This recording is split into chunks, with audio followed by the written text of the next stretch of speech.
Well, we'll stay on this story and bring in Fawaz Gerges, Professor of International Relations at the London School of Economics, who joins me now. Fawaz, thanks very much indeed for your time. So what's your assessment of how things stand? Are you optimistic that a deal can be struck? I don't know. I don't think anyone knows. I don't think even the closest advisors to Donald Trump know, because no one can really read Donald Trump's mind. Not only he's unpredictable, he's very temperamental. And we need to take into account that he's basically mastered the art of deception. And he did it in June when he was talking about a deal with Iran. And yet, 2 days before the Iranians and the American delegations were to meet, Israel attacked Iran, and then the United States joined the attack against Iran's nuclear weapons. Here, what I see, if Donald Trump is genuine about reaching a nuclear deal with Iran, I think we could see a diplomatic breakthrough in the next few weeks or so. Your viewers might say, why? Because I think Iranian leaders, in particular, the Iranian leaders who are in charge of the nuclear talks, whether it's Ali Larijani or whether it's the various security officials, have reiterated their readiness to make painful concession in order to reach a deal. The challenge and the question that really we have no answer to, are the Americans really focused mainly on the nuclear deal, or they really basically want Iran to submit?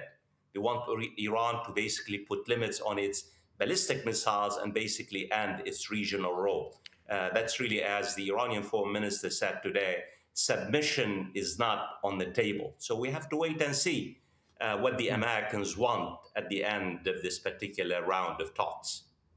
And how much of that would come down to the influence of the Israeli Prime Minister Benjamin Netanyahu?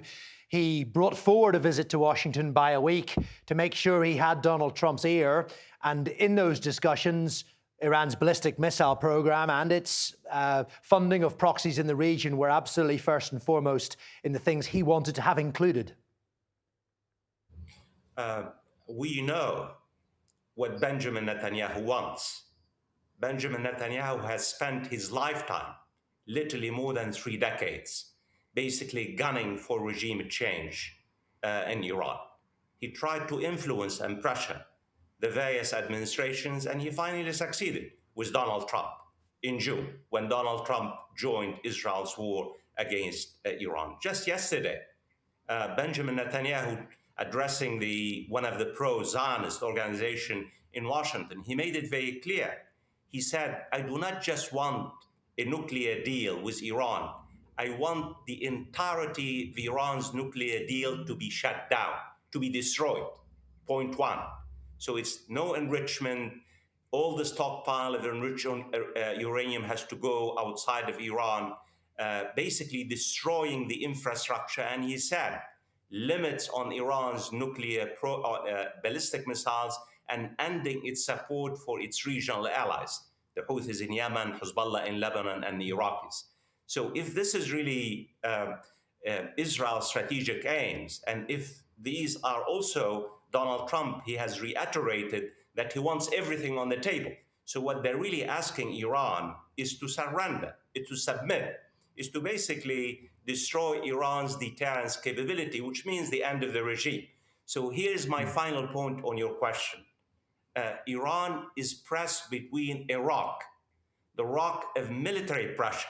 The Americans basically are deploying a massive military, naval, and air and missile capabilities, and the harder place, basically submission to the American demands and basically the end of the regime itself. Because if they submit, what remains of the Islamic Republic? Nothing.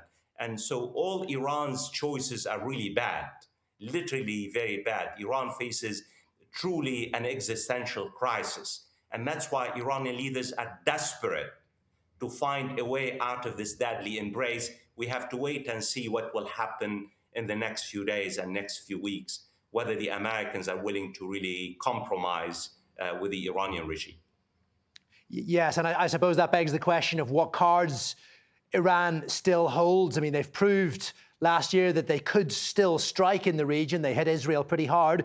They still have the military card to a degree, not in the same way the US does. Although we are hearing reports coming out of the US that zero enrichment, that might be something the US are moving away from. Would that move the dial in terms of making a deal more likely? Well, we don't know. The reality is America's goals keep changing. Let me give you an idea what I mean for your own viewers. A few days ago, America's Vice President J.D. Vance, he made it very clear. He said, all we want is a nuclear deal. And if the Iranian people are really want to change the regime, it's up to them. We're not interested in that. But we know that Marco Rubio and the defense secretary are hardliners. They really want to go after the regime itself.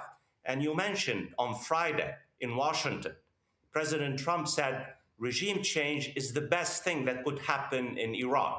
So the reality is we really do not really know what the administration, what the Trump administration wants. I think they realize Iran is vulnerable. Iran is on its knees. Iran is fragile. And my fear is that the Israeli Prime Minister, Benjamin Netanyahu, could influence Donald Trump and say, this is a golden opportunity to strike a fatal blow. This is really what everyone is watching to see, because the deployment, this massive deployment of the so-called America's Armada tells me that the military option is basically that the odds are against a diplomatic solution and in favor of war in the next few weeks once America completes its deployment of force in the region. Fawaz, great to get your thoughts ahead of such an important set of talks. Fawaz Gerges there, Professor of International Relations at the London School of Economics. Thank you.